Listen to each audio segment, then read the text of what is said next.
예, 하나님 말씀 누가복음 10장 21절 되겠습니다.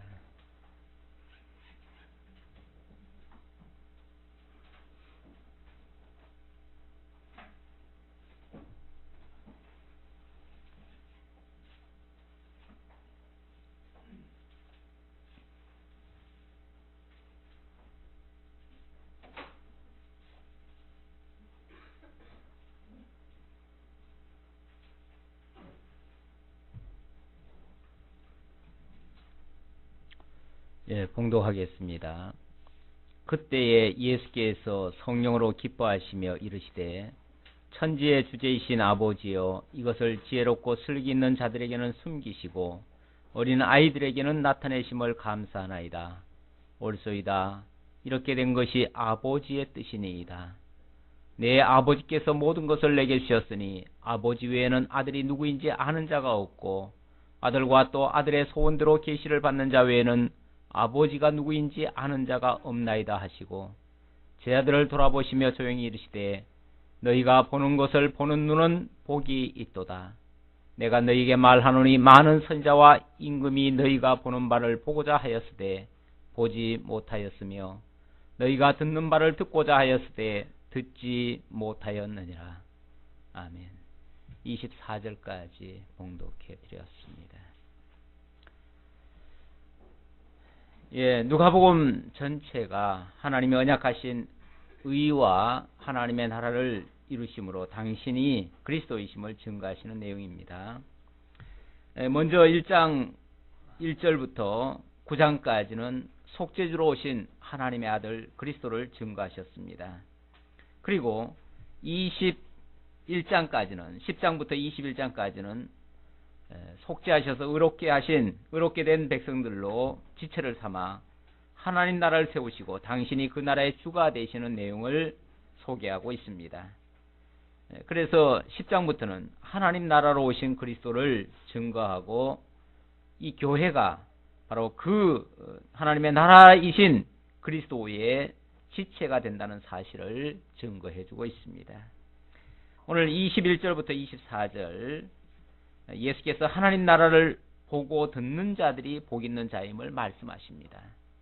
지난 주간에 10장 증거하면서 하나님 나라가 왔다는 사실을 70인의 전도인을 통해서 증거하게 하였습니다. 여러 가지 일들이 많이 있었지만 단 하나의 목적, 바로 하나님 나라 증거하기 위한 목적으로 그 모든 일을 하였음을 지난번에 증거해 드렸습니다. 그 일이 이루어질 때 놀라운 역사들이 많이 일어났기 때문에 그거 가지고 그 70인의 전도자들은 너무 기뻐했어요. 우리가 나가서 말씀을 전하니까 이런 역사가 일어납니다. 너무나 놀랍습니다. 신기합니다. 그리고 막 자랑을 했죠. 그랬더니 예수님이 그런 거 가지고 기뻐하지 말고 너희 이름이 하나님의 나라에 있는 것으로, 너희들의 이름이 하나님 나라에 있는 것으로 기뻐하라.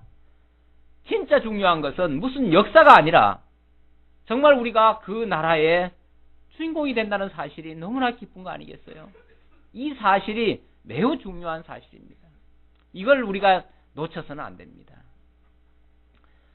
우리는 교회 생활을 하면서도 많은 경우 교회에서 어떤 신기한 역사를 바라보고 무슨 큰 일이 일어나기를 바라고 어떤 뭔가 큰 역사가, 변화가 일어나기를 원합니다. 그러나 너무 그렇게 큰 거를 바라가지고 우리가 그 목적을 달성할 수 있는 게 아닙니다. 오히려 그것만을 기대했다가는 그것이 이루어지지 않았을 때에 우리는 낙심하고 절망하는 그런 경우도 종종 있습니다.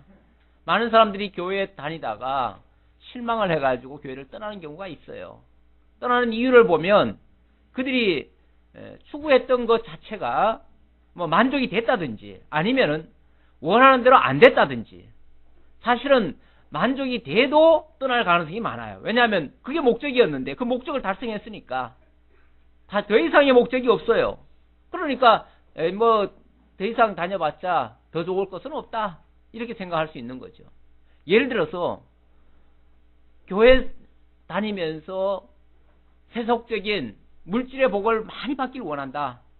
그것 때문에 만약에 교회를 다녔다고 하면 어느 정도 살 만큼 되면 그 다음부터는 교회가 그렇게 의미가 없어요. 교회 안 다녀도 뭐 잘 사는데요. 뭐 지금 많은 사람들이 교회를 떠나는 이유 중에 하나가 그렇습니다. 60년대 그때는 국가적으로 잘 살아보세가 하나의 모토였어요. 그냥 뭐 넣어도 놔도 교회도 마찬가지였습니다. 잘 살아보자고 교회 다닌 거예요. 교회 다니면 여러 가지 복을 많이 받고 물질적으로 풍요로워지고 경제도 좋아지고 건강도 좋아지고 다 좋아진다. 그래서 예수 믿고 나서 실제로 많은 그런 효과를 본 사람도 있지요. 그런데 나중에 가만히 보니까 믿는 사람도 잘 살지만 안 믿는 사람도 다 잘 살아요. 오히려 어떤 면에서 안 믿는 사람이 더 잘 살아요. 그런 걸 보니까 꼭 믿어야만이 잘 사는 게 아니구나. 그럼 뭐 예수 믿어서 특별히 더 나을 게 뭐 있는가? 이런 이제 회의감이 올 수 있죠. 그래서 뭐 안 믿어도 다 잘 되는데 뭐 굳이 뭐하러 또 믿어. 이래가지고 슬금슬금 빠져나가기 시작하는 거죠.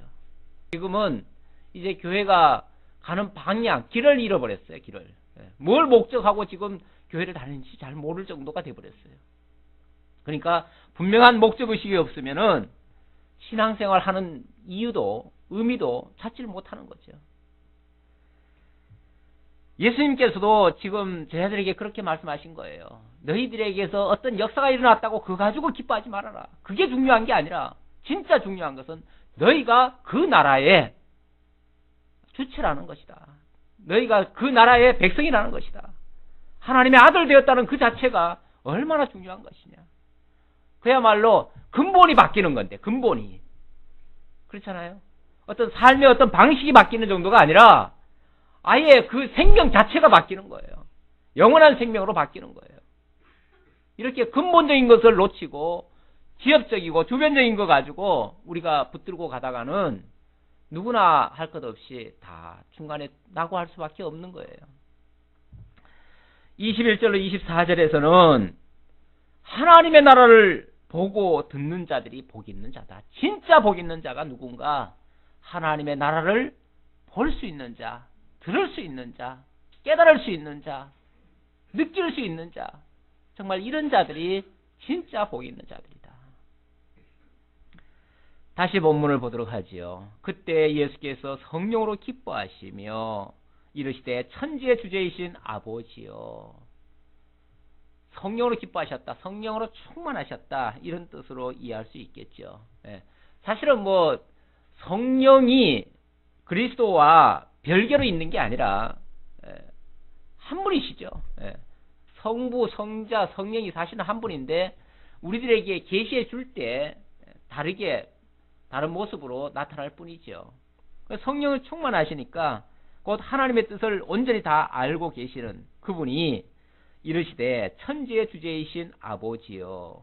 이것을 지혜롭고 슬기 있는 자들에게는 숨기시고, 이것을 하는 말은 앞에서 하나님 나라의 백성 되었다는 사실, 그리고 하나님의 나라를 깨닫는 그 자체, 그거를 지혜롭고 슬기 있는 자들에게는 숨기시고, 세상적으로 똑똑하고 세상적으로 지혜롭고 세상적으로 학식이 높은 자들에게는 오히려 다 숨겼어요. 참 신기한 일이에요. 아무리 생각해봐도 이것이 진짜 기적이에요. 그 똑똑한 사람들이, 그 많이 배운 사람들이 성경을 보질 못해요. 글자야 다 알지요. 글자를 우리보다 더 잘 알지요. 뭐 원문 갖다 들이대도 아는 사람들이 많아요. 영어로도 뭐 줄줄 다 읽고요. 그러면 충분히 더 많이 해석할 것 같고 충분히 더 잘 알 것 같은데 실제로는 많이 가리워져 있어요. 그런 자들에게. 예수님 당시에 바리새인들, 서기관들, 제사장들, 이 사람들은 그 당대의 최고 엘리트들입니다. 최고로 많이 배운 사람들이고 지혜롭고 슬기로운 자들이에요. 그런 자들에게는 예수가 한낱 저 갈릴리 촌사람, 보잘것없는 그런 사람에 불과하고요. 그가 메시아로 오신 거, 하나님의 나라로 오신 거, 이거는 전혀 알 수가 없었습니다. 그들에게는 완전히 숨겨진 바 되는 거예요. 그러니까 이것을 그 지혜로운, 슬기롭고 지혜로운 자들에게는 숨기시고 그들에게는 숨겨졌어요. 숨겨져 가지고 그들은 보아도 보지 못하고 들어도 듣지를 못해요. 무슨 소리인지를 몰라요. 예수가 하는 말이 전부 다 이상한 말이에요. 이해할 수 없는 말이에요. 그런데 어린아이들에게는 나타내심을 감사하나이다. 어린아이들이 무슨 분별력이 있어요. 뭘 따지고 계산하고 뭘 계획적으로 뭘 하겠어요. 어린아이들은 어떻게 보면 참 단순해요. 그냥 보는 대로 보고 듣는 대로 들어요. 그런데 하나님의 말씀이 그들에게는 보여지고 들려진다는 거예요. 그들에게 깨닫게 하신다는 거예요. 아무런 계산할 줄 모르는 그런 어린아이들에게 오히려 예수가 그리스도라는 사실이 액면 그대로 믿어지고 들려지고 깨달아진다는 이 사실. 어떤 의미에서 오늘날 이 사실이 깨달아지고 이 성경이 믿어지는 사람은 바로 그 어린아이와 같은 자들이에요. 하나님 앞에서는 어린아이와 같은 자예요. 세상에서는 미련하다고 보일 정도로 어떻게 보면은 참 바보 같은 모습인데 하나님 앞에서는 정말 숨김없는 어린아이 같은 그런 모습이에요. 그런 어린아이들에게 나타내심을 감사하나이다. 하나님, 예수께서 그 하나님 앞에, 여기 지금 사실은 성부, 성자, 성령이 다 나와요. 그렇죠? 성령으로 기뻐하셨다고 했고, 천지의 주제이신 아버지를 얘기하고 있고, 또 그 아들 예수가 지금 나타나고 있는데, 결국 삼위일체가 다 같이 동시에 등장해가지고, 이 사실을 지금 증거를 하고 있어요. 증거를 하는데, 감사하나이다. 옳소이다. 이렇게 된 것이 아버지의 뜻이니이다. 옳소이다. 그 동조하는 거죠. 동조하면서 이렇게 되는 것이 아버지의 뜻이니이다. 아버지의 영원한 계획이었습니다. 이 뜻이라는 게 창세 전에 벌써 하나님의 뜻이 드러났잖아요. 어떻게 드러났습니까? 창세 전에 영원한 복을 계획하셨는데 그 복 안에 하나님의 나라와 하나님의 의가 그 속에 다 담겨져 있어요. 누구를 통해서 이루시려고 했냐면은 그리스도를 통해서 이루시겠다고 말씀하셨어요. 그렇죠? 그게 이제 에베소 1장 3절 이하에서 증거하고 있는 말씀이에요. 에베소 1장 3절 이하에서 영원 전에 하나님께서 그리스도 안에서 복 주시기로 예정을 하셨는데 그것이 바로 아버지의 뜻이라는 거예요. 그 뜻이 이렇게 이루어졌습니다. 그 뜻에 의해서 이런 결과가 났습니다. 그 말이에요. 그 만세전에 영원전에 아무것도 없을 그때에 하나님의 계획하신 그것이 이런 결과로 이루어졌습니다. 내 아버지께서 모든 것을 내게 주셨으니 아버지 외에는 아들이 누구인지 아는 자가 없고 아들과 또 아들의 소원대로 계시를 받는 자 외에는 아버지가 누구인지 아는 자가 없나이다 하시고 이 아버지께서 모든 것을 내게 주셨다. 지금 언뜻 보면은 성부, 성자, 성령이 나뉘어져 있는 것 같이 얘기를 하잖아요. 나뉘어져 있는 것 같이 얘기하는데 사실은 한 하나님이셔요. 한 하나님이 장차 당신이 이제 영원전에 당신이 한 하나님이 이걸 계획하셨어요. 이렇게 하실 거를 계획했는데 구체적으로 어떻게 계획하셨냐면 그리스도 안에서 이루기로 계획을 하셨어요. 그러면은 그리스도를 이 지상세계를 지으시고 거기에 인간들을 태어나게 하고 거기에 그리스도를 보내가지고 그리스도를 통해서 구원해 내는 이런 역사를 하실 거거든요. 그리고 하나님의 나라를 이루실 계획을 세우셨거든요. 세우셨는데 그 그리스도가 결국 하나님이 그리스도로 오신 거예요. 하나님이. 그걸 그리스도 안에서 계획했다고 하는데 결국 그것이 하나님께서 그리스도 그러니까 이 땅에 오신 분이 그리스도인 거죠. 그리스도가 그리스도로 이 땅에 오셔서 이 역사를 이루신다 그 말이에요. 자, 그 계획을 그대로 실행에 옮기셨기 때문에 아버지 외에는 아들이 누구인지 아는 자가 없고, 그 하나님 외에는 이 그리스도를 아는 자가 없고, 또 아들과 아들의 소원대로 계시를 받는 자 외에는, 아들의 소원이 뭡니까? 아들의 소원이 결국 하나님의 계획하신 것을 이루는 것이 아들의 소원이잖아요. 결국 그리스도를 통해서 하나님의 그 계획을 완성하는 것, 그게 소원이에요. 그 소원대로 이루시려고 계시를 주었어요. 계시를 주었는데 누구에게 계시를 주었냐면은 바로 복 있는 자들에게 계시를 준 거죠.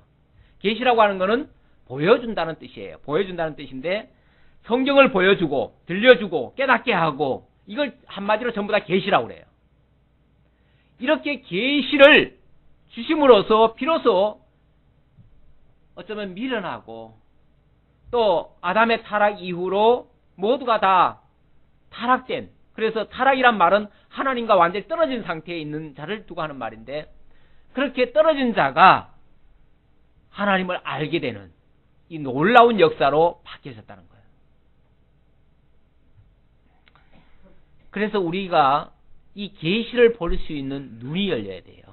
이 계시를 알 수 있는 그런 지식이 있어야 돼요. 있어야 되는데, 에베소 1장 17절 이하에서 보면은 이 계시를 알게 해달라고 기도하는 바울의 기도 장면이 있습니다. 그 장면을 한번 제가 잠깐 보고 넘어가도록 하겠습니다. 에베소 1장 17절입니다. 우리가 하나님을 알 수 있는 유일한 방법은 하나님 쪽에서 당신을 열어주지 않으면 알 수가 없는데, 열어줘야만 알 수 있어요. 그래서 그거 열어달라고 기도하는 장면이에요. 에베소 1장 17절. 제가 아까 묵상한 내용이기도 합니다. 우리 주 예수 그리스도의 하나님, 영광의 아버지께서 지혜와 계시의 정신을 너희에게 주사 하나님을 알게 하시고, 지혜와 계시의 정신을 주셔서 하나님을 알게 하시고, 지혜와 계시의 정신을 우리에게 주지 않으시면 도대체 하나님을 알 수가 없어요. 접근할 수가 없어요. 접근 자체가 안 돼요. 접근 자체가 안 되는데, 하나님께서 당신을 열어주셔서 우리로 하여금 하나님을 알게 되도록 했다. 그렇게 하기 위해서 너희 마음 눈을 밝히사 그의 부르심의 소망이 무엇이며 성도 안에서 그 기업의 영광의 풍성이 무엇이며, 우리 눈을 밝혀가지고 그걸 알게 한다는 거예요. 바로 그의 부르심의 소망이 무엇이며, 무엇 때문에 우리를 불렀는지, 무엇 때문에 우리를 구원해 주시는지, 이걸 알게 하고, 첫 번째가 그겁니다.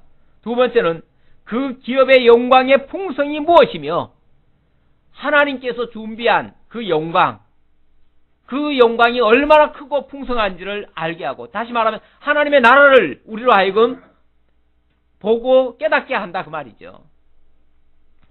그의 힘의 강력으로 역사하심을 따라 믿는 우리에게 베푸신 능력의 지극히 크심이 어떤 것을 너희로 알게 하시기를 구하노라.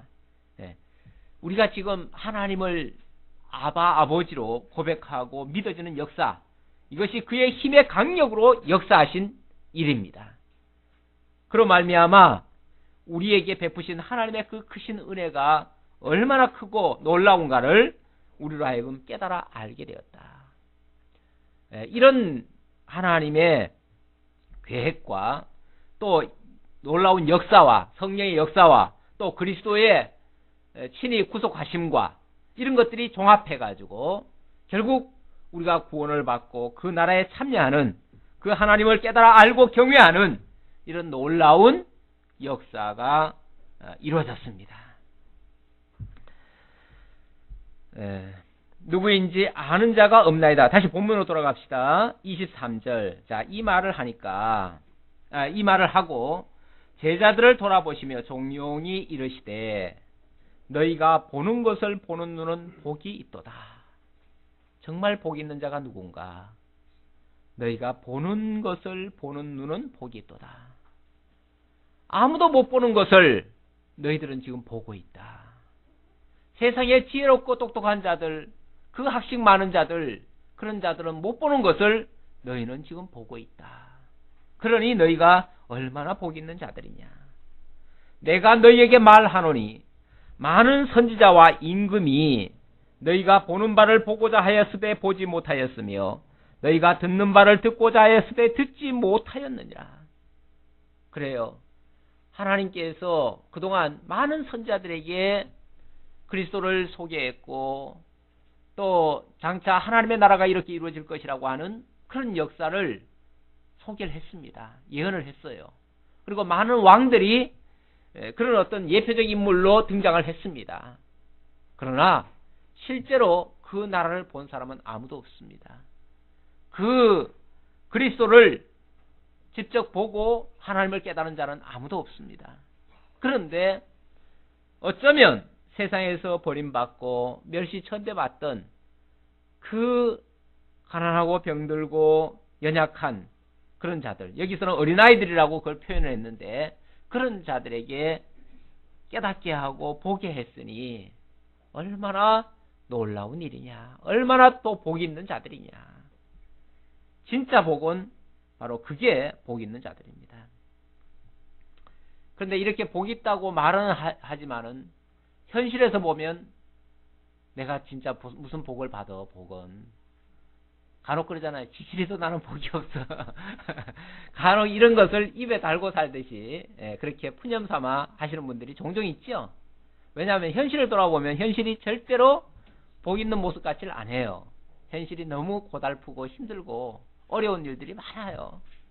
병들 때도 많고요.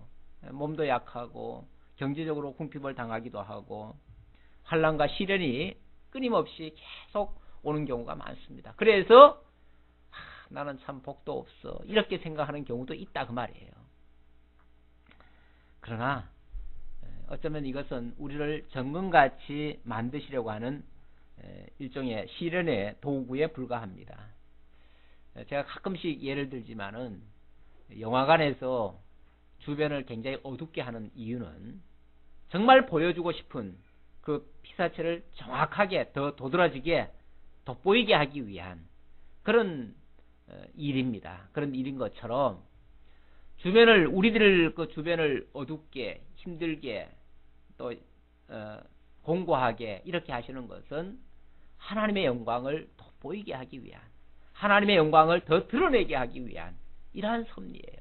이러한 섭리이기 때문에 우리가 하나님이 영광 얻으시는 것을 기뻐한다면, 우리가 하나님의 자녀라면, 하나님이 찬양받기를 원하신다면 당연히 그런 역사가 있어야 되고 거기에 내가 조금 시련을 받는다 할지라도 그것은 오히려 더 큰 영광을 보기 위한, 그리고 그렇게 시련 받은 자들을 하나님이 그렇게 시련만 받고 정말 비참하게 끝내시는 게 아니고 장차 영광 중에 우리를 또한 들이실 것이기 때문에, 영광으로 갚아주실 것이기 때문에 그런 환경 속에서 하나님을 더욱 깨달아 아는 것이 너무나 중요한 일입니다.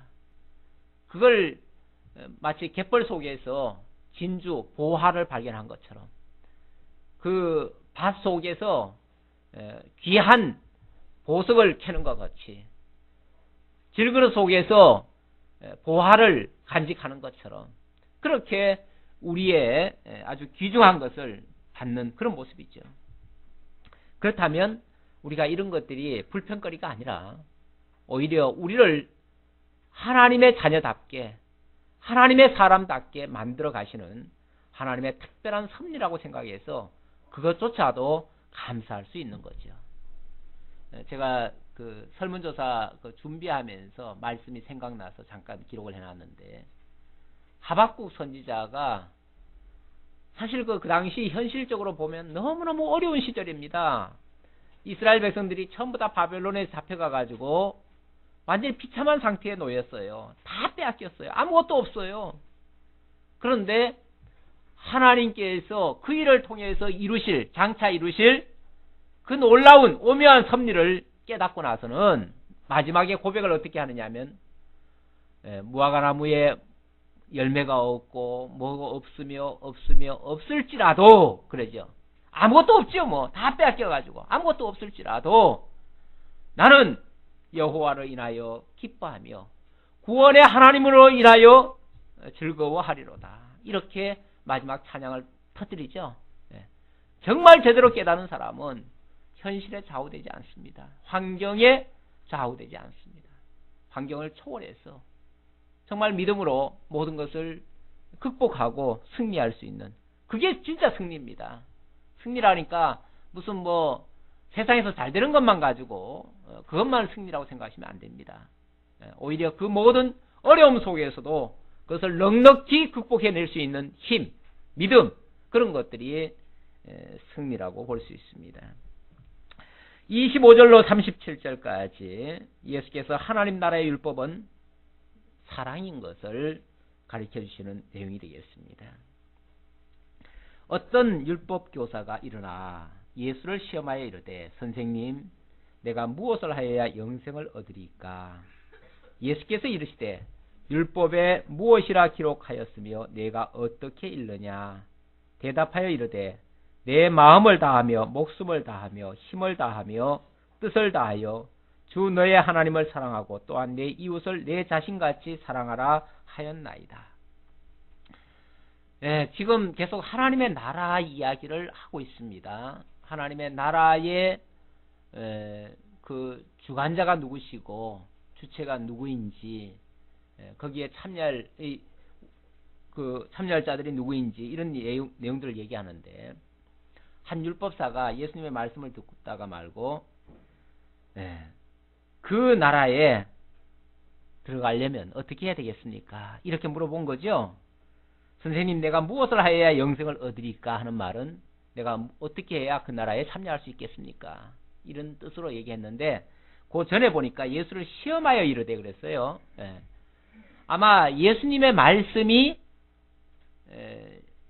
신뢰가 있다기보다는 그 사람 눈에는, 그 사람 귀에는 예수님의 말이 이상한 거예요. 이상하고 하나님 나라를 얘기는 하는데, 그리고 거기에 영생이라고 생각을 하는데 자기가 봐서는 도대체 앞뒤가 안 맞아요. 하기야 세상적인 그 기준으로, 세상적인 머리 가지고, 잣대 가지고 그걸 확인하려고 하면 확인이 되겠어요? 안 되죠.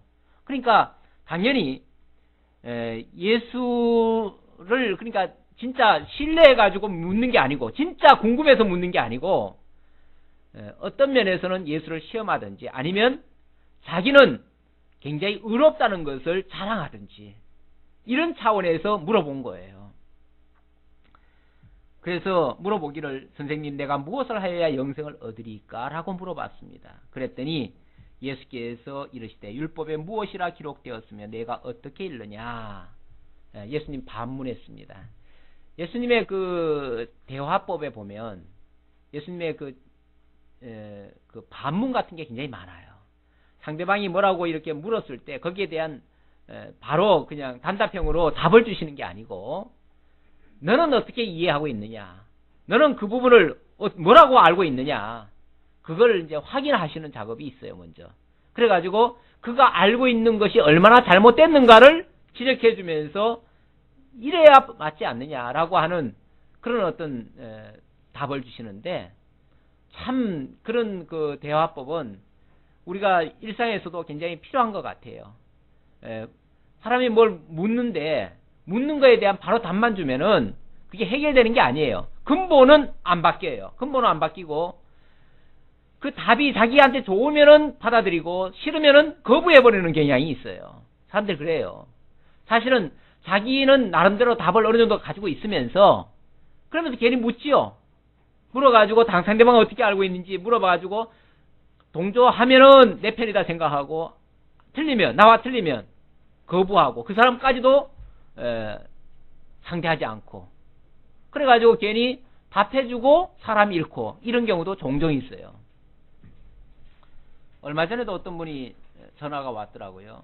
전화가 와가지고 자기 아주 이상한 뭐 어린아이 하나가 뭐 꿈을 꿨는데 꿈속에서 막 천국을 보고 오고 막 그랬대요.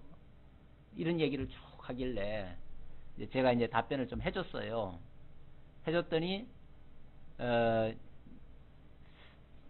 어떻게 지금까지 내가 배운 거하고는 좀 다르네요. 다르네요. 그리고는 이제 마지막 결론은 뭐 그러니까 그냥 아주 그냥 딱 맞는 게 아니에요. 그러니까 당신이 생각했던 거하고는 딱 맞질 않아. 딱 맞질 않으니까 선뜻 이게 받아들이질 못하는 거죠. 그럼 나만 괜히 힘들게 얘기했지. 정작 받아들이질 못해요. 그리고는 여전히 자기 생각대로 이제 반응을 하는 거죠. 그럼 뭐 내가 사실 별로 지혜롭게 대답을 못한 거죠.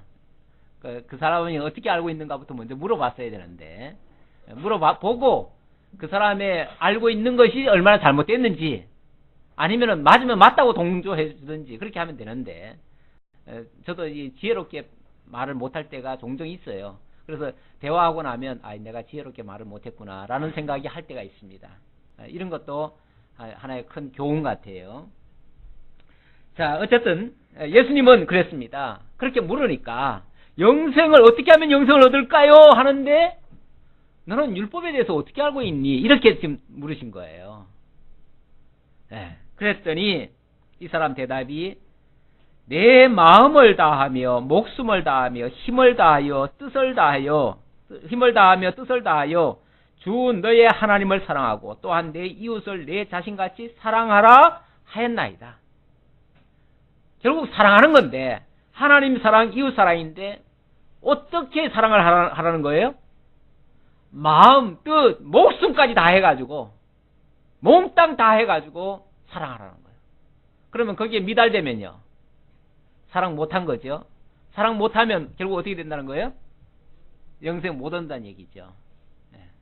자기 말에 벌써 답이 다 나왔어요. 사실은 답이 다 나왔어요.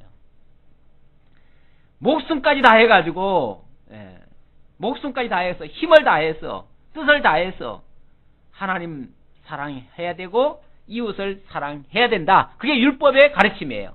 율법은 최고의 법이에요. 최고의 법이기 때문에 최고로 높은 기준을 제시하고 있어요. 그 율법대로 하면 분명히 삽니다. 율법대로 하면 살아요. 사는데 문제는 목숨까지 다해서 사랑하려니까 어떻게 해야 돼요? 죽는 수밖에 없어요. 죽어야 돼요. 죽어야 돼. 죽어야 되면 사는 거예요, 못 사는 거예요? 결국은 죽는 거예요. 율법대로 해가지고는 산다 죽는다. 결국은 죽음밖에 없다는 얘기예요. 율법대로 하면 분명히 살긴 사는데 그 율법을 다 지키지 못한다는 얘기예요. 결론적으로 말하면. 그 질문 속에 벌써 자기 말한 것 속에 답은 벌써 다 들어있어요.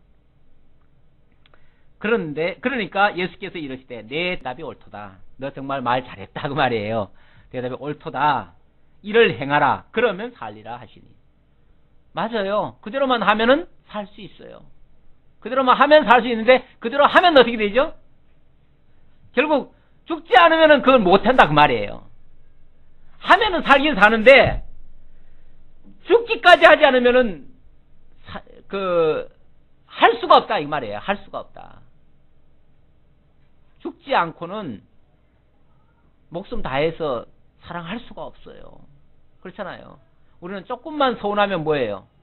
서운하다는 표시하고 조금만 싫으면 싫다고 하고 그러는 사람들이 어떻게 목숨까지 다 해가면서 내 모든 거 다 내놓고 힘 다하고, 힘 다한다는 말은 내 몽땅 다 내준다는 얘기 아니에요? 내 거 다 내놓고 죽어가면서까지 어떻게 하나님 사랑하고 이웃을 사랑할 수 있겠어요? 그럴 수가 없잖아요. 그럴 수가 없으니까 결국은 못하는 것이고, 결국 못하면은 영생 못 얻어요. 율법 지켜서는 영생 못 얻어요. 그 사람이 자 이렇게 말을 하니까 그러면은 그 말이 결국 너 율법 온전히 못 지킨다는 소리고, 율법 못 지키니까 너는 율법 지켜서는 영생 얻을 수 없다는 말인데, 그럼에도 불구하고 그 말을 하니까 이 사람은 어떻게 착각을 하냐면, 아 율법 잘 지키면 구원 얻는다는 소리구나 이렇게 들어버린 거예요. 그렇게 들으니까 그 사람이 자기를 옳게 보이려고 예수께 여짜오되, 옳게 보이려고, 그 말은 자신이 있었다는 얘기죠. 자기가 그 정도는 할 수 있었다고 생각하는 거죠. 율법이라는 게 참 희한해요.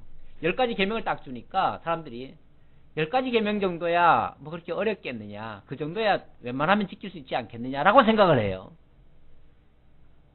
그래가지고 뭐 안식일 거룩히 지키고, 쉽게 말하면 오늘날 주일날 잘 지키고, 또 뭐 우상 안 섬기고 목석 우상에게 절 안 하고 그리고 뭐 도덕적인 그런 범죄 저지르지 않고 그 정도면 우리가 율법 다 지켰다라고 생각을 해요.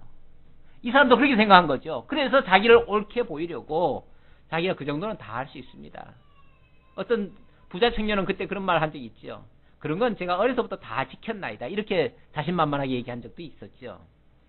여기도 뭐 비슷한 뜻인데요. 옳게 보이려고 예수께 여짜오되 그러면 내 이웃이 누구니까? 이웃을 사랑하라고 했으니까 이웃을 누구를 어떻게 사랑하면 되겠습니까? 라고 자신만만하게 얘기를 한 겁니다. 충분히 자기는 그 정도는 했습니다. 라고 대답하려고 그 말을 하는 거죠. 그랬더니 예수께서 대답하여 이르시되 한 예를 듭니다.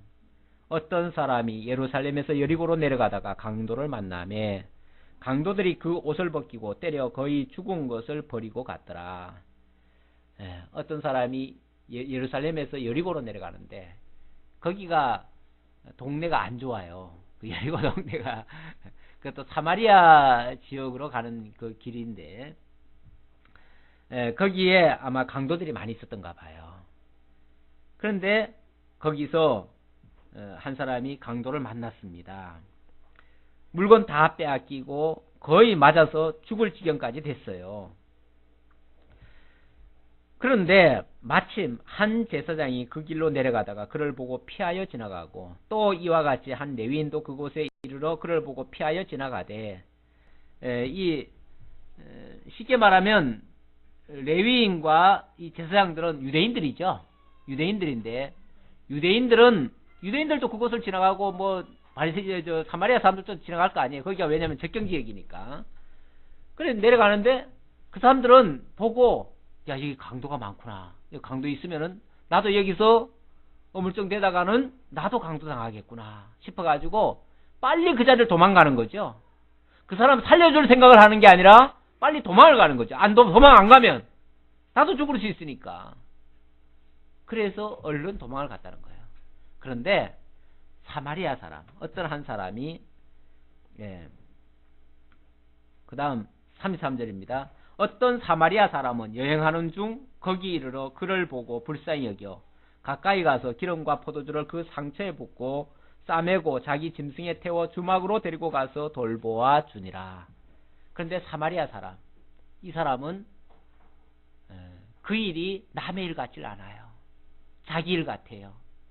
사실 사마리아 사람이라 그러면요, 그 당시에 늘 멸시 천대받고 버림받은 사람들이에요. 그 당시에 이스라엘 백성들은 사마리아 사람들을 사람 취급도 안 해요. 그 정도로 버린 사람들인데 누구 사정은 누가 잘한다고 어려운 형편에 있는 사람들이 어려운 형편 사람을 아는 거겠죠. 뭐 인간적으로 생각해 보면 그래요. 꼭 그래서 그런 건 아니지만은 어쨌든 예수님 예를 드는 건데 이제 그렇게 얘기했습니다. 어떤 사마리아 사람, 그 사람은 자기도 이제 어떻게 보면 버림받은 사람이라고 볼 수 있는데 그 사람이 보니까 너무 불쌍한 거예요. 불쌍하게 여기는 사람은요, 자기 몸을 먼저 헤아리는 게 아닙니다. 불쌍히 여기는 사람은 불쌍한 사람부터 먼저 건지려고 하는 그런 속성이 있지요. 그래가지고 이 사람은 지나칠 수가 없었어요. 그래서 응급조치부터 먼저 해놓고 그 다음에 그 사람을 태우고 가까운 여관으로 데려갔습니다. 가까이 가서 기름과 포도주를 그 상처에 붓고 싸매고 자기 짐승에 태워 주막으로 데리고 가서 돌보아 주니라. 옛날에는 이렇게 중간중간에 주막이 하나씩 있었잖아요. 거기 오늘날로 말하면 여관이죠. 여관에 가서 이 사람 자기는 여행 중이니까 계속 돌볼 수는 없으니까 이 사람 좀 돌봐달라고, 필요한 돈이 있으면 내가 지불하겠노라고 이렇게 하면서 가서 돌보아 줬습니다. 그 이튿날 그가 주막 주인에게 데나리온 2를 내어주며 이르되 이 사람을 돌보고 가서 돌보아 주라. 비용이 더 들면 내가 돌아올 때 갚으리라 하였으니, 아마 이 사람에게 돈이 2데나리온 밖에 없었던가 봐요. 2데나리온 밖에 없었는데 내가 이거 가지고 있는 게 이거밖에 없으니까 이걸 다 주겠노라. 그리고 내가 지금 사마리아 가는 길이니까 갔다가 돌아올 때 돈이 더 들면은 비용을 내가 더 지불할 테니까 걱정하지 말고 이 사람 좀 치료해달라. 자기 최선을 다하는 거죠. 마음을 다하는 거죠. 힘을 다하는 거죠. 정말 그 사람으로서는 자기가 할 수 있는 모든 것을 다하는 사람입니다. 그렇게 해서 결국 그 상처 입은 사람, 그 상처 입은 사람이 누군지는 알 필요가 없어요. 그 상처 입은 사람이 유대인일 수도 있고 사마리아인일 수도 있지만 그게 문제가 아니에요. 누가 됐든 간에 정말 불쌍히 여기는 마음으로 마음과 뜻과 정성을 다해가지고 그렇게 돌보아 주었습니다. 내 생각에는, 너의 생각에는 이 세 사람 중에 누가 강도 만난 자의 이웃이 되겠느냐. 자, 이렇게 말을 해놓고 누가 진짜 이웃이겠느냐라고 물으니까 양심이 있으면 얘기 안 할 수 없지요. 예. 자비를 베푼 자니이다. 예수께서 이르시되 너도 가서 이와 같이 하라 하시니라. 예. 이와 같이 하는 것이 진짜 결국 마음과 뜻과 정성과 목숨을 다해서 한다는 것은 결국 온전히 사랑하는 건데, 이 사랑하는 것이 결국 하나님 나라의 율법이라고 하는 그 차원에서 이 이야기를 해주는 겁니다. 진정한 계명. 원래 율법 자체는 사랑하라 사랑하라 이렇게 돼 있는 건 아니죠. 율법 자체가 사랑하라고 돼 있습니까? 율법 자체는 사랑하라는 말이 있는 게 아니고, 율법은 예를 들어서 첫째 계명이 하나님을 뭐 하라고 그랬어요? 십계명. 예. 십계명을 쭉 얘기를 하면서 그것을 종합하면 하나님 사랑, 이웃 사랑이 되는 거죠. 그 자체 가지고는 사랑이란 말이 사실 나오지는 않아요. 그런데 그걸 다 종합하면 결국 사랑이라는 거예요. 그래서 남는 것은 사랑밖에 안 남습니다. 법이 남는 게 아니고 사랑이 남는 거예요. 사도 바울이 고린도전서 13장, 소위 말해서 그 사랑장이라고 하는 곳에서 그런 말을 하지요. 이 계시세계가 다 끝나고 나면 모든 것이 다 폐해집니다. 다 폐해지는데 뭐만 남는다고 그래요? 사랑만 남는다고 그래요. 다른 것은 다 이 계시세계에서만 필요한 것이기 때문에 이 계시세계가 끝나고 나면 더 이상 필요가 없어요. 하나님 계시 같은 게 이런 게 뭐가 필요 있어요? 영원한 하나님 나라 가면 하나님과 같이 살 건데, 여기서는 모르니까 보여준 거죠. 여기서는 차원이 다르기 때문에 이런 거 저런 거 다 보여줬는데, 그런 것들이 방언도 폐하고 예언도 폐하고 나중에 사랑만 남는다고 돼 있죠. 사랑은 영원한 법입니다. 그게 하늘나라 법까지 이어지는 겁니다. 자, 그 다음 38절로 42절에서는 하나님의 나라는 말씀을 듣는 자에게 주어진다라고 말씀을 하고 있습니다. 그들이 길 갈 때에 예수께서 한 마을에 들어가시매 마르다라 이름하는 한 여자가 자기 집으로 영접하더라. 예, 마르다의 집으로 접대를 받았습니다. 그에게 마리아라 하는 동생이 있어 주의 발치에 앉아 그의 말씀을 듣더니 마르다는 준비하는 일이 많아 마음이 분주한지라. 예, 손님이 왔으니까 당연히 대접을 하려고 이 마르다는 열심히 부엌에 가가지고 음식을 준비하고 굉장히 마음이 분주합니다. 접대를 잘하고자 하는 마음이죠. 그건 나쁜 건 아니에요. 참 좋은 마음이에요. 그런데 마리아라고 하는 동생은 예수님의 발치에 앉아가지고 발밑에 앉아가지고 예수님의 말씀만 듣고 있는 거예요. 그러니까 이 마르다가 봤을 때는 자기는 지금 바빠 죽겠는데 지금 예수님 접대하려면은 이것도 해야 되고 저것도 해야 되고 음식 여러 가지 만들려니까 얼마나 복잡합니까? 그리고 생각이 벌써 다양하게 나뉘잖아요. 나뉘니까 누가 좀 도와줬으면 좋겠는데 아무도 안 도와줘요. 특히 그 마리아 그 동생까지도 안 도와줘요. 예수님 왔다고 세상에 예수님 옆에 찰싹 달라붙어 가지고는 예수님 얘기만 듣고 있어요. 얄미운 거죠. 자기 안 도와준다고. 예.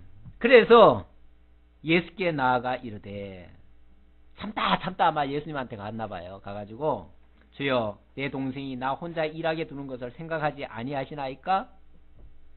예수님, 나 혼자 일하고 있고 동생은 저렇게 도와주지도 않는데 그걸 예수님 모르십니까? 지금 아시잖아요.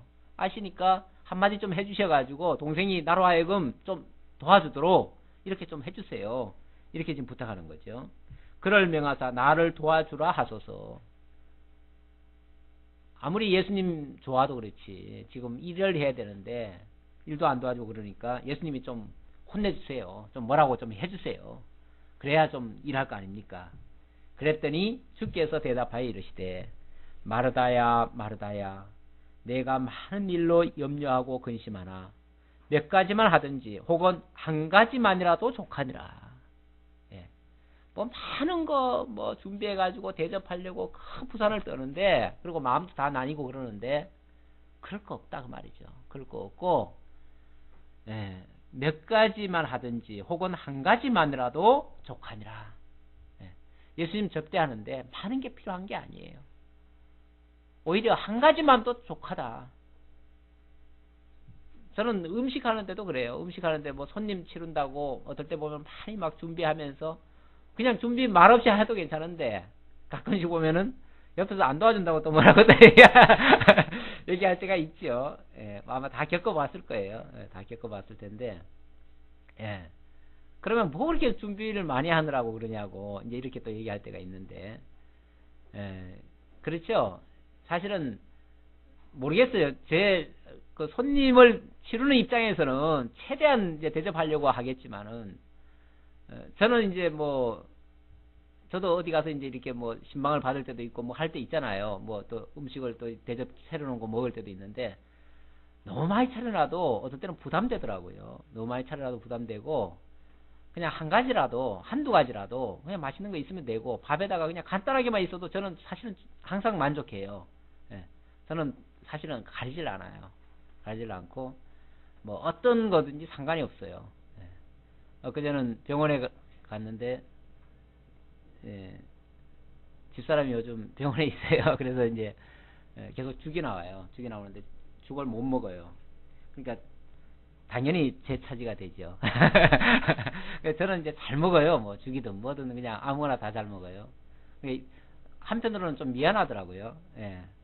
옆에 환자는 먹지도 못하고 있는데 그냥 잘 먹고 있으니까 너무 잘 먹으니까 미안하면서도 그만큼 이제 저는 이제 그런 거에 이제 개의치 않는다는 얘기죠. 그런 거에 뭐 그냥 뭐 음식이 좋아야 먹고 나빠서 안 먹고 이런 게 아니라는 거죠. 사실 예수님도 그런 것 같아요. 예수님도 우리가 지금 어디 가서 사실은 그렇게 환영받는 일들이 아니잖아요. 이 교회 일이라는 게 또 하나님의 일이라는 게 환영받기 위해서 세상에서 대접받기 위해서 지금 하는 일들이 아니잖아요. 그런 것들은 최소한으로 사실은 줄여도 상관없고요. 말씀에 사실은 초점이 맞춰져야 돼요. 교회에 와서도 그래요. 교회에 와서도 어떨 때는 우리가 간혹씩 아마 반찬이 혹시 안 맞을 수도 있을지 몰라요. 그러나 반찬에 개의치 마셔요. 반찬은 김치 한 가지라도 사실은 족할 수 있고요. 그것 때문에 너무 부산해도 안 되고 그것 때문에 스트레스 서로 주고받고 해도 안 되고 그런 거는 그야말로 부가적인 일들이에요. 부가적인. 있어도 좋고 없어도 괜찮고 정 없으면 그냥 뭐 물 말아서 먹을 수도 있잖아요. 우리 옛날에 어려서는 물 말아서도 많이 먹었어요. 그냥 고추장에 비벼 먹기도 했고요. 많이 그냥 한두 가지만 있으면 그냥 먹는 거 별 문제가 아니에요. 그런 거 난 신경 쓰고 싶질 않아요. 사실은 그런 거에 우리 그 주변적인 거 예수 믿으면서 그 본질에서 벗어난 거 그런 것들에 우리가 스트레스 받을 이유가 없습니다. 그런 것들 때문에 서로 상처받고 주고할 필요가 없습니다. 항상 한 가지만 우리가 제대로 하자. 한 가지가 뭐겠어요? 한 가지만이라도 족하니라. 마리아는 이 좋은 편을 택하였으니 빼앗기지 아니하리라 하시니라. 마리아는 뭐 인간적으로 생각하면 좀 얄밉죠. 같이 일할 때는 같이 좀 도와주는 것도 괜찮은데 도와주고 말씀 같이 들어도 괜찮은데 그렇죠? 그래도 되는데 그걸 안 하고 혼자 듣는 데만 그냥 매달려 있으니까 인간적으로는 좀 얄밉지만 그러나 그것도 나쁜 건 아니다. 마리아는 이 좋은 편을 택하였으니 빼앗기지 아니라. 여기서 초점은 하나님의 나라 지금 얘기하는 중인데, 하나님 나라에는 무엇을 먹고 마시고 이런 게 하나님의 나라의 모습이 아니고, 하나님의 말씀을 듣고 말씀을 통해서 그 말씀으로 살아가는 그 일이 진짜 하나님의 나라의 모습이다. 이 얘기를 하는 거예요. 로마서 14장 8절 이하에선가 보면 하나님의 나라는 먹고 마시는 것이 아니요 평강과 희락과 뭐 그런 거라고 그랬죠. 의와 평강과 희락이라 그런 말씀하셨나요? 예. 정말 우리가 같이 기뻐하고 즐거워하고 하나님의 의가 이루어지고 하나님의 사랑이 나타나고, 그러면 그게 하나님의 나라의 모습이에요. 먹고 마시는 거는 아주 이건 부차적인 것들이에요. 그건 있으면 좋고 없으면 또 없는 대로 괜찮고, 그것도 물론 있으면 더 좋지요. 예, 있으면 더 좋지만 그걸 위해서 할 필요는 없다고 말이죠. 어떤 경우에도 우리가 먹는 문제, 마시는 문제, 먹거리 문제 가지고 스트레스 받을 이유는 없습니다. 교회에 와서 어떨 때는 좀 부족하면 그냥 국수 말아 먹어도 되고, 그렇죠? 예, 국수 말아 먹어도 되고, 전 그것도 불편하면 라면 하나 컵라면이라도 끓여 먹으면 되고, 전 그것도 불편하면 조금 돈이 들더라도 나가서 한번 사 먹어도 되고. 옛날에 제가 교회 생활할 때는 교회에서 밥을 안 줬어요. 그래서 항상 도시락 싸가지고 다녔어요. 그래서 도시락 먹으면서도 그게 그렇게 불편함을 그렇게 못 느꼈어요. 사실은 그렇게 못 느꼈는데, 요즘은 편해지다 보니까 교회에서 이렇게 같이 식사하고 하는데, 이것도 물론 좋습니다. 같이 식사하면서 교제하는 게 얼마나 좋습니까? 근데 교제하는 그 자체를 즐거워해야 되고, 거기서 우리가 평강과 희락이 느껴지고 함께 기뻐하고 그 교제하는 그 자체가 좋아야지, 오늘은 맛있으니까 좋고 어떤 날은 맛이 없으니까 안 좋고, 이렇게 그 먹는 거 가지고 평가가 내려지면 이상한 쪽으로 발전해야 합니다. 그건 잘못된 거예요. 오히려 마르다가 예수님께 한 소리 들은 것처럼 한 소리 들을 수 있어요, 사실은. 그렇죠? 예. 그러니까 우리가 그런 거에 연연하지 말고, 정말 교회는 그야말로 서로 기뻐하고 서로 즐거워하고, 초점은 어디에? 말씀 듣는 것에, 거기에 맞추고, 말씀 듣기 위한 그 부가적인 일들로, 그걸 말씀을 돕는 차원에서 뭐 음식도 준비하고 뭐 이런 것 저런 거 청소도 하고 뭐도 하고 다 해야죠. 말씀이 주가 돼야지 다른 게 주가 되면 안 된다. 다른 것 때문에 스트레스 받아도 안 된다. 교회는 어떠한 경우에도 다른 거 가지고는 시끄럽게 돼서는 안 됩니다. 교회는 오직 말씀 때문에만, 말씀 한 가지로만 족합니다. 이게 하나님 나라의 특색입니다. 세상에서는 먹는 게 주예요. 세상에서는 일을 하는데도 뭐라 그럽니까? 다 먹기 위해서 한다고 그러잖아요. 다 돈 버는 것도 먹기 위해서 한다 그러고 다 먹기 위해서 한대요, 세상에서는. 그런데 우리 교회는 먹기 위해서 하는 게 아니에요. 말씀 듣기 위해서 먹는 것도 준비해요. 다른 건 다 부가적인 거예요. 말씀 듣는 거, 이게 한 가지가 가장 중요한 일이고, 그걸 통해서 영원한 생명도 얻게 되어지는 것이고, 하나님 나라도 누리게 되는 것이고, 하나님 나라도 이루어지는 것이고, 그러니까 이 하나님 나라에 방해되는 어떤 요소도 우리를 방해하지 못하도록 그렇게 하는 것이 오히려 지혜로운 하나님 나라 백성이 되겠습니다. 기도하겠습니다. 아버지 하나님 감사합니다.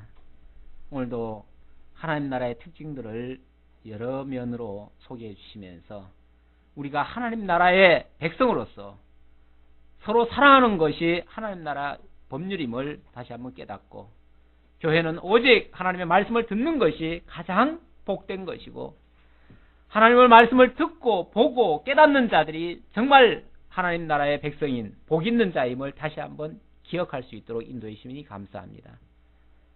아버지의 뜻대로 아버지께서 주시는 그 계시의 정신을 통해서 우리가 하나님을 밝히 알고 깨닫게 되었사오니, 이러한 복 있는 자들로서 정말 주변적인 환경 가지고 우리가 탓하지 말고, 어떤 상황에서도 항상 감사하며 마음에 요동치지 아니하며 어떠한 시련과 연단까지도 넉넉히 이겨내고 극복할 수 있는 믿음의 용사들이 다 될 수 있도록 함께 해주옵소서. 오늘도 베풀으신 은혜 감사해서 연보에 동참한 손길 드리십니다. 이 연보가 하나님 나라 세워가는 이 소중하고 아름다운 일에 귀히 쓰임받고 하나님의 영광으로 드러나게 하옵소서. 예수님의 이름으로 기도하옵나이다. 아멘.